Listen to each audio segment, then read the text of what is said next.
Here in transition from the old to the new. Hello, Utah, and hello, Arizona. Welcome to the Albertan Coyotes Fan. Way to make me look like a fool, guys! Way to make me look like an idiot against the guy that I look up to.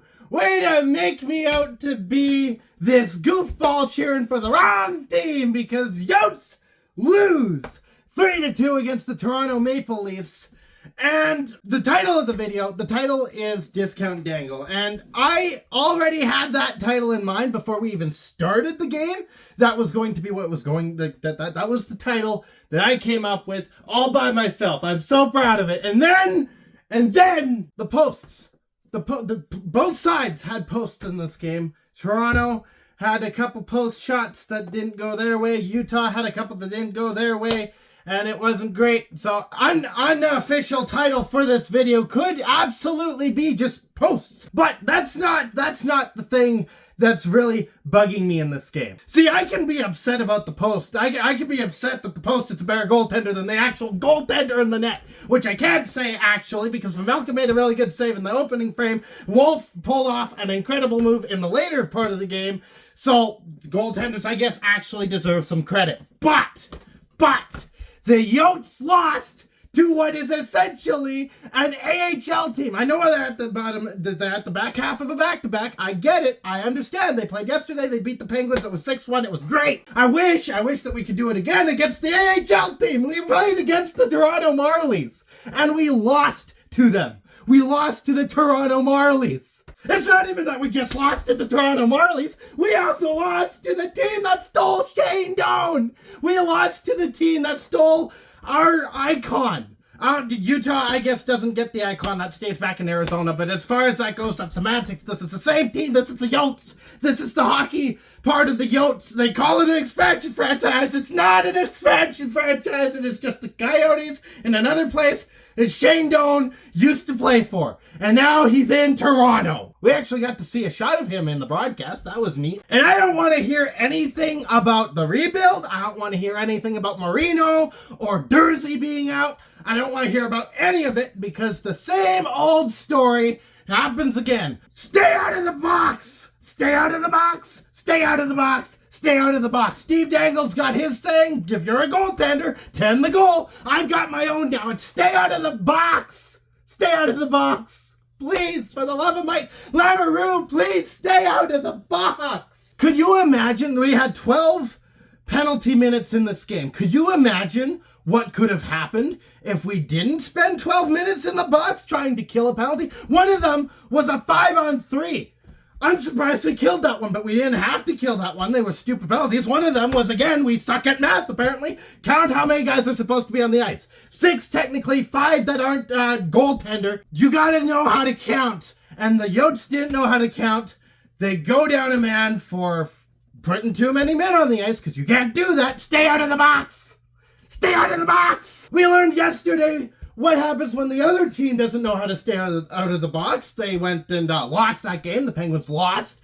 We go into this game. We didn't learn anything. 2 goals in this game went against the Yotes on a breakaway. The third goal was a bit of a lucky bounce. Marner shot the puck. It hit Vamelka and it went into the back of the net. Okay, whatever. That one's fine. That one's just kind of, you don't see that all the time. You don't know how to defend that. The first breakaway one was a bad line change, and the second one was Cooley being picked. Again, we had no one back. I was praising Kesselring for being back, especially last game, because he was really good at that. The Penguins would try and go on a rush. Kesselring was there. He shut everything down. In this game, it was not the case. In this game, no one was back.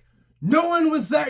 Marner on his, he had eons to make a decision. He had light years of distance between him and anyone in white. That's not how you play hockey. That's not the way to win against an AHL team of all teams. Against the Toronto Marlies of all teams. And you know what's going to happen? I can almost guarantee it. You know what's going to happen? Because I'm putting Steve in the thumbnail somewhere. All the Leafs fans are going to come into here because you look at last season, the video that got the most views. 1,000 plus change to be exact, I guess. It's not exact, but point of the matter is, I got 1,000 views on a video last year. That was against the Toronto Maple Leafs. So now people are going to come in here. They're going to be Leafs fans. They're going to be saying a whole bunch of stuff because your discount dangle is mad. In all honesty, it was a close game. In all honesty, there were a lot of chances that, again, the Post just managed to beat us on. I did sign the Post up for the Vezina, I guess. I don't know if that's allowed. It should be. You should be allowed to vote for the Post because the Post makes some of the best saves in the game. But ultimately, we could have had a better chance if we played cleanly. If we played with the intent to not be stuck in the box for long periods of time. If we had the chance to play 5-on-5 hockey. We were getting real good. The third period looked really good. We couldn't solve Joseph Woll, which is unfortunate. But we spent over half a period down a man. That's not good enough. And you want to know what's really promising to me after I said all of that? You know what? It's really promising to me. There were two things in regards to the penalty stuff. One, Bear looked pissed. He looked mad after one of the penalties that the Yotes took. He was pissed, and he called a timeout to try and rally everyone back together. But he was mad. The other one is Lamoureux. Maybe after his last penalty in this game where he slammed the glass, maybe with that emotion, hoping he'll learn to control his stick a bit better. Because if he's that pissed to be in the box, if he's that upset to be sent off on a penalty, then maybe he'll learn to change his game a bit. Because if there's a penalty for the Utah Hockey Club, you know it's going to be either Ian Cole or Lamoureux. In 2 days, we play the Montreal Canadiens. They are a team that hasn't been doing great lately. I'm actually going to double check that because I don't trust myself. Yeah, last in the league. That's pretty bad. So we've got a bit of a break. It's not, again, you don't underestimate them. I'm going to be very upset if they lose that game too. You don't underestimate them, but that's at least a bit of a break before you go back to Utah and you're playing the Edmonton Oilers with Connor McDavid and Leon Draisaitl. And I'll be back for that. So, in the meantime, stay howling. Go Yotes! Thank you so much for watching. If you liked what you saw, you can hit the like button, you can hit the subscribe button. There's a couple of different ways for you to show your support. If you didn't like it, and if you're a Leafs fan, I know that you're coming in here. I'm sure you liked it. Hit the like button. I know you like this. I know you do. Hit the like button. If you didn't like it, there's a dislike button for you. Share this with your friends, and as always, I'll be back.